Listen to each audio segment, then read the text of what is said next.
هذا القرآن يوحدنا لطريق الخير يوجهنا الله تعالى أنزله ورسول الله معلمنا.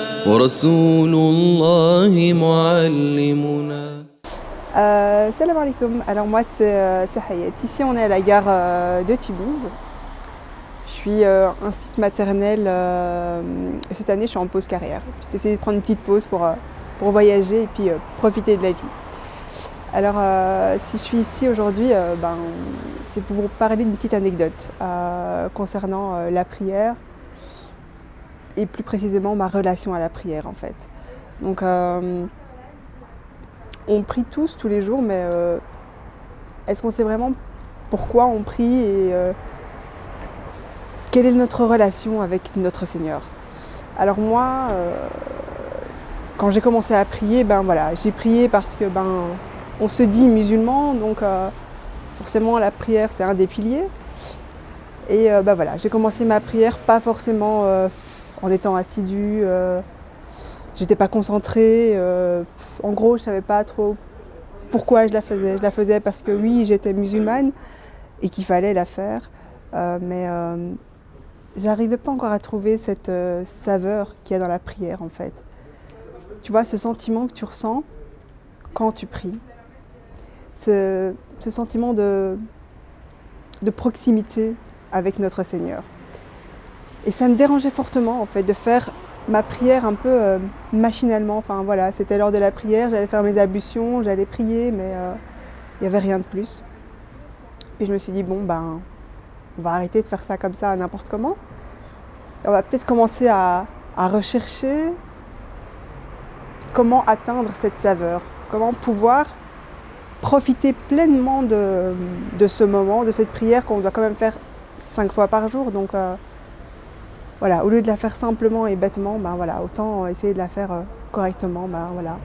Après, j'ai trouvé ça dans les livres, j'ai un peu cherché à droite, à gauche, dans le Coran aussi. Fatalement, on lit, on apprend, on essaye de comprendre, pour essayer de trouver ce qui va nous faire dire tiens, voilà, la prière en fait c'est ça. C'est pour ça que tu dois prier, c'est pour trouver cette chose-là. Et puis un jour je l'ai trouvée, j'ai goûté à cette prière, j'ai appris à la faire correctement en fait, à la faire pleinement, à vivre cette prière. Si tu veux, c'est vraiment une vidéo que j'ai vue sur YouTube qui m'a fait ce déclic, qui m'a dit écoute, à partir de maintenant, quand tu fais ta prière, tu es en relation avec ton Seigneur. Donc, tu ne peux pas bâcler cette prière. Parce que si tu bâcles ta prière, tu bâcles en fait ta relation avec ton Seigneur. Et comment tu veux te rapprocher de ton Seigneur si tu ne fais pas les choses correctement, si tu ne prends pas le temps de te poser, si dans ta prière tu n'es pas concentré, voilà, tu ne peux pas continuer comme ça toute ta vie.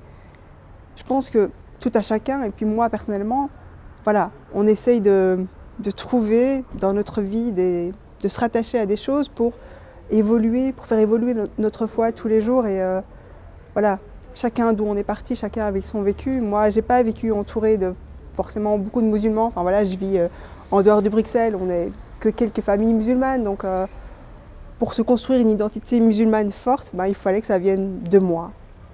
Il fallait que je recherche par moi-même ce qui pourrait m'amener à cheminer en fait vers mon Créateur. Et c'est vraiment par la prière, quand j'ai...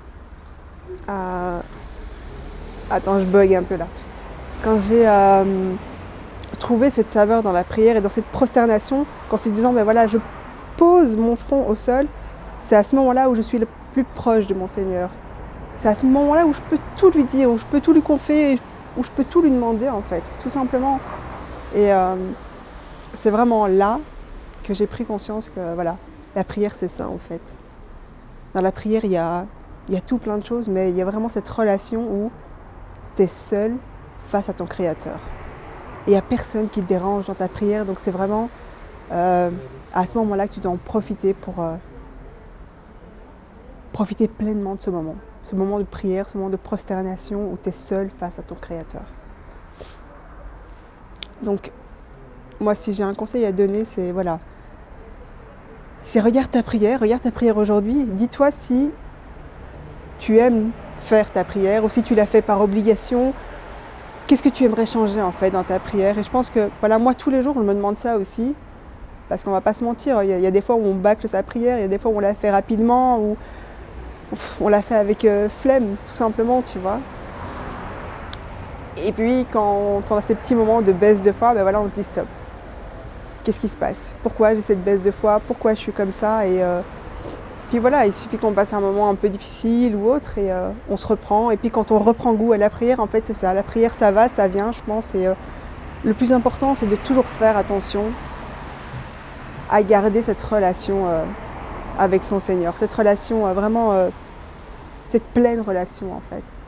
De toujours soigner sa relation avec son Seigneur. C'est comme ça que notre foi, elle reste continue et qu'elle augmente si on veille à ce que notre relation avec le Seigneur soit toujours correcte.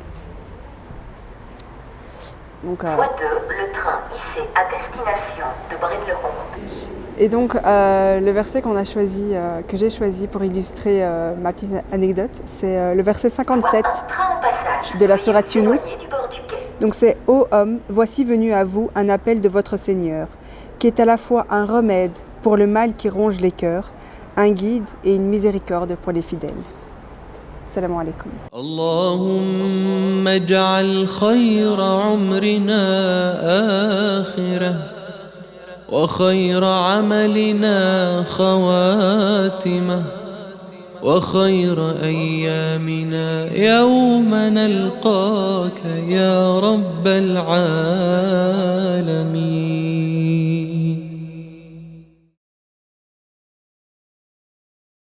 Lutter contre l'injustice, c'est lutter contre toutes les causes. Si vous n'êtes pas animé par la justice, vous ne savez pas être un bon militant antiraciste. Certainement pas.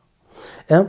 Et cet exemple-ci peut, même si vous luttez contre l'islamophobie, vous allez peut-être certainement avoir des musulmans islamophobes. Hein?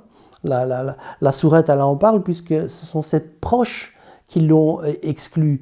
Hein? Donc ça, c'est quelque chose de très important. Et dans mes luttes de lutte contre le racisme, j'ai souvent été aidé par des non-musulmans pour arriver à obtenir gain de cause finalement devant les tribunaux, finalement dans le rapport de force, etc. Ça, c'est aussi quelque chose d'important dans la sourate.